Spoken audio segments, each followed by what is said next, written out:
Good evening, everyone. I'm Sarah Sharp. And I'm Jordan Wiener, and welcome to this special edition of Monday Night Mashup. Up later, you don't want to miss an exclusive interview with student government presidential candidate Catherine Sademacher and her vice presidential candidate running mate Chase Cole.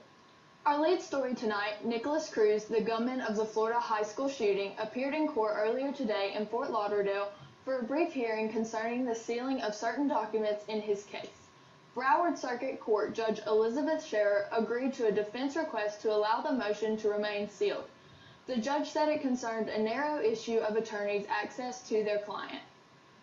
Cruz is charged with 17 counts of premeditated murder after walking into the Broward County High School firing his AR-15. According to prosecutors, Cruz will plead guilty to all charges if the death penalty is off the table. There are no future court dates settled at this time. In local news, Columbia residents are petitioning for all bars in 5 Points to close at 2 a.m. every day. The 2011 state law put the current 2 a.m. closing time in place, but many cities created special permits to allow the sale of non-distilled alcoholic beverages such as beer and wine after 2 a.m. USC students drink at a significantly higher rate than the national average, 37% compared to 11%. Columbia City Councilwoman Howard Duvall said, "They're loud, they disturb the people that are trying to get a good night's sleep. They turn over trash cans, they beat up the street signs, they knock over flower pots on the porches, they steal the porch furniture. They are so inebriated, they get all sick all over the sidewalks."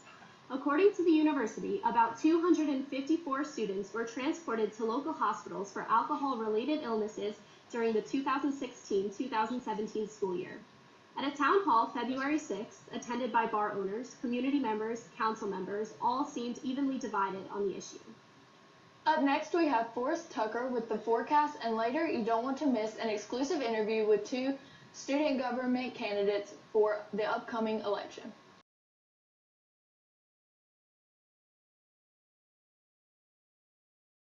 Good evening, USC. I'm Forrest Tucker with a check of your local weather. Throughout the week, you can expect high 70s and low 80s. On Tuesday and Wednesday, getting upper pass, you might see a little bit of fog on your commute. And as we go into the week a little later, we're going to have a 30% chance of rain on Sunday, and maybe it'll wind. But on Monday, 75 degrees and sunny. Now, here's a check of the national forecast. In Columbia, right now, we have 72 degrees. But down near the Gulf Coast, it's a little bit warmer with 78 and 77 degrees in New Orleans and Dallas. And then up north in New York, it's 48 degrees, a little bit colder. But the coldest part of the country right now is Rapid City at 0. And then Seattle is 36, Los Angeles, a nice 57. Now, that's it for weather. Tonight on Monday Night Mashup. I'm Forrest Tucker. Now here's sports with Leah Kazner.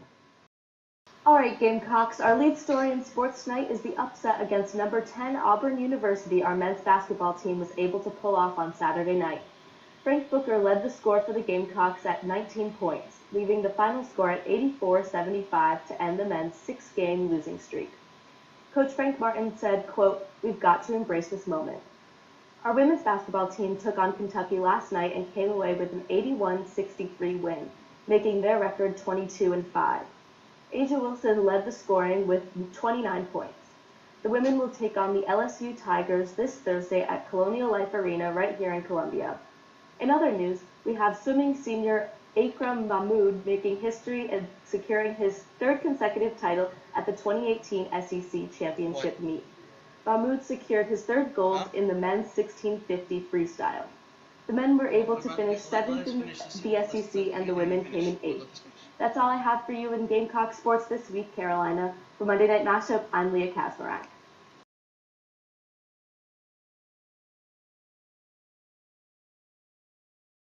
Okay, guys, we're back with student government candidates Catherine Sademacher and Chase Cole. If you guys would tell us a little bit about yourselves.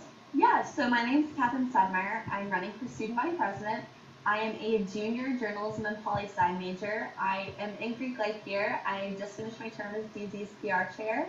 I currently serve as the student body president's chief of staff, and last semester I was fortunate enough to be inducted into ODK, which is an awesome leadership society here on campus, and to be a UN1 peer leader. Alright, so I'm Chase Cole, and I'm running for student body vice president. I'm currently in pharmacy school here at University of South Carolina. Upon coming to USC, I got involved with Gamecock Club Swimming, where I just finished serving as their philanthropy chair. I also got involved with USC Dance Marathon when I got to USC. I started building a morale team last year, and now I'm currently the Vice President of Campus Relations, where I oversee our recruitment branch, hero relations, morale, and our upcoming leaders. So can you tell me how you guys decided on your campaign name? Yeah, of course. So our campaign name is Ignite, and it's all about kind of reigniting that passion that students have for the university and for student government. Because a lot of what we were noticing was that there are people that are in student government that are just kind of there to be stagnant and there to put the line on a resume. And we really want to show that we're here to make our university a better place. And so we want to just reignite that passion and kind of light a fire under everyone. What aspect of your platform do you think is going to affect the most amount of students in the least amount of time? Okay, yeah, so me and Catherine, or Catherine and myself, we want to implement free water cups in the student section at Williams-Brice, and we plan to work with Bojangles, which is one of our largest sponsors, to get around 10,000 or so cups donated. And the way that would work, they would just go to an assigned concession stand, would be able to get their free cup of water, and they could use the current water stations to refill their cup. That sounds great. So, what do you think is the biggest issue for students here at USC, and how do you plan to fix it? I think one of the first things people will tell you when you ask what the biggest issue is parking. Everyone's always up in arms about parking, but I think that we really need to focus on how students are getting to campus. What are some ways we can reduce cars coming? And so a lot of students are starting to walk, and what we've noticed is that trains are really becoming a huge problem. And so especially the train that kind of borders 650 and Green Crossing, because so many students live in Park Place and Green Crossing, and we really want to build pedestrian bridges over those trains so that students aren't being stopped on their way to class. Well, thank you guys so much for coming out and doing this interview with us. And that's all we have for this week's edition of Monday Night Mashup. Be sure to follow us on Twitter at SGTV News 4. For Monday Night Mashup, I'm Sarah Sharp. And I'm Jordan Beener. See you next week, Carolina, forever to be.